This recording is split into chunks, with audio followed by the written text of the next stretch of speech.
For today's little adventure, we're going to be reading the book Love Splat by Rob Scotton. Love Splat by Rob Scotton. Splat stared into the bathroom mirror. A worried Splat stared back. His heart drummed and his tummy rumbled. He straightened his whiskers, ruffled his fur, and brushed his teeth. Today he wanted to look just right. After all, today was Valentine's Day. Splat had made cards for everyone in his class, and he also made a special card for a certain cat in his class. Kitten, she had snowy white paws and pea green eyes, and Splat liked her more than fish sticks and ice cream. But whenever Kitten saw Splat, she pulled on his ears, poked his belly, tied his tail, and called him Smelly. Then she'd run away. Why did she do that? Splat sighed. Seymour shook his head. Splat practiced his smile on one last time and left the bathroom. His family wished him a very good morning. He ignored breakfast and gazed at the little red envelope. On the front of the envelope, in Splat's very best writing, was a single name, Kitten. Splat tucked the envelope in his bag and left for school. His tummy rumbled loudly all the way. He was so busy telling his tummy to be quiet that he didn't see Kitten coming around the corner. Splat! He bumped into her.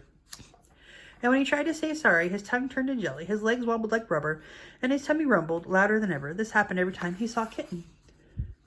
Kitten saw Splat, funny looking, then she pulled his ears and poked his belly, then tied his tail and called him Smelly and ran away. Why did she do that? He sighed. Seymour shook his head.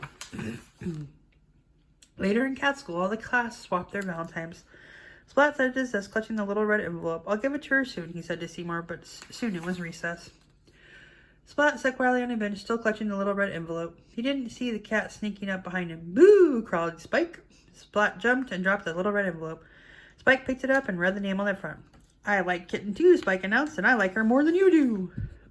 But I like Kitten this much, said Splat. And I like her this much, said Spike. Aw, groaned Splat. Splat pulled a piece of chalk from his pocket and drew a heart on the ground. I like Kitten this much, he said. And I like Kitten this much, said Spike, and he drew a heart around the whole playground. Aw, groaned Splat. I made Kitten a special Valentine's Day card, Splat said. You call that a card, Spike said smugly. Groaned Splat. It's not fair. Seymour shook his head. Splat's card looked teeny-weeny next to Spike's. And with a sigh, he threw it in the trash. Kitten opened Spike's card. The message inside read, You're so lucky that I like you. Kitten smiled. Splat didn't. And he turned away. Splat didn't see the snowy white paws lift the little red envelope from the trash. On the pea green eyes, read the name on the front. Kitten took the card from the envelope and opened it. In Splat's very best writing were 3 little words. I like you. Kitten sat down next to Splat and gave him a little pink envelope. On the front was a little single name, Splat. Splat opened the envelope, and on the card was a rhyme. Your fur is soft and I like to stroke it. You make a silly noise in your belly when I poke it. Your tail's so bendy it makes me laugh, and you smell really nice when you've just had a bath. Inside the card, in Kitten's very best writing, were 3 little words. I like you. The end.